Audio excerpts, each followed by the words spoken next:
যুদ্ধ বন্ধে যুক্তরাষ্ট্রের সঙ্গে কোনো ধরনের আলোচনা ও ঐকমত্য পৌঁছানোর কথা সরাসরি অস্বীকার করেছে ইরান। তেহরান বলছে বাঁচার জন্য ঐকমত্যের মিথ্যা দাবি করছেন মার্কিন প্রেসিডেন্ট ডোনাল্ড ট্রাম্প। ইরানের parliament speaker Mohammad Bagher Ghalibaf ও দেশটির পররাষ্ট্র মন্ত্রণালয় এই কথা জানিয়েছে। সামাজিক যোগাযোগ মাধ্যম এক্সে এক পোস্টে গালিবাফ লেখেন, যুক্তরাষ্ট্রের সঙ্গে কোনো আলোচনা হয়নি। আর্থিক খাত ও তেলের বাজার নিয়ন্ত্রণ করতে এবং যুক্তরাষ্ট্র ও ইসরায়েল যে চোরাবালিতে আটকে গেছে তা থেকে বাঁচতে মিথ্যার আশ্রয় নেওয়া হচ্ছে।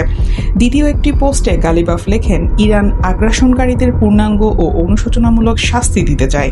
এই লক্ষ্য অর্জিত না হওয়া পর্যন্ত ইরানের কর্মকর্তারা দৃঢ়ভাবে তাদের সর্বোচ্চ নেতা ও জনগণের পাশে রয়েছেন। গালিবাফের পোস্টের আগে এক বিবৃতিতে ইরানের পররাষ্ট্র মন্ত্রণালয়ের মুখপাত্র ইসমাইল বাগাই যুক্তরাষ্ট্রের সঙ্গে আলোচনার খবরটি অস্বীকার করেন। তিনি জানান, হরমুজ প্রণালী এবং যুদ্ধ বন্ধের শর্ত নিয়ে তেহরানের অবস্থানে কোনো পরিবর্তন আসেনি। বাগাইয়ের বরাতে ইরানের রাষ্ট্রায়ত্ত বার্তা সংস্থা ইরনা বলেছে, যুদ্ধ বন্ধের জন্য যুক্তরাষ্ট্রের আলোচনার অনুরোধ নিয়ে কিছু বন্ধু দেশের কাছ থেকে বার্তা পাওয়া গেছে।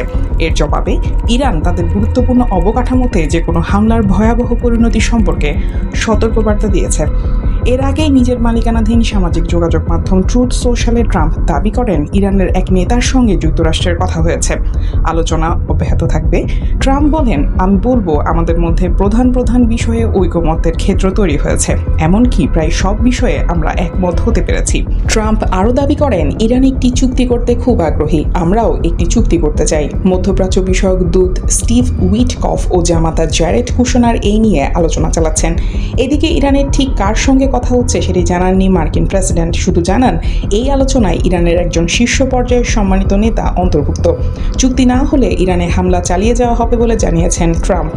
এদিকে জ্বালানি ও বিদ্যুৎ অবকাঠামোর উপর হামলা চালালে মার্কিন বাহিনীকে অচল করে দেওয়া হবে এবং আরব উপসাগরে তাদের জাহাজ ডুবিয়ে দেওয়া হবে বলে হুমকি দিয়েছেন ইরানের ইসলামিক বিপ্লবী গার্ড বাহিনী IRGCর অভিজাত শাখার জ্যেষ্ঠ কর্মকর্তা মহসেন রেজাই। ইরানের প্রভাবশালী এক্সপেডিয়েন্সি ডিসার্নমেন্ট কাউন্সিলের সদস্য রেজাই আরও বলেন, যুক্তরাষ্ট্রের শেষ সময় ঘনিয়ে আসছে এবং এই জটিল পরিস্থিতি থেকে দেশটিকে উদ্ধার করার জন্য খুব বেশি সময় আর অবশিষ্ট নেই।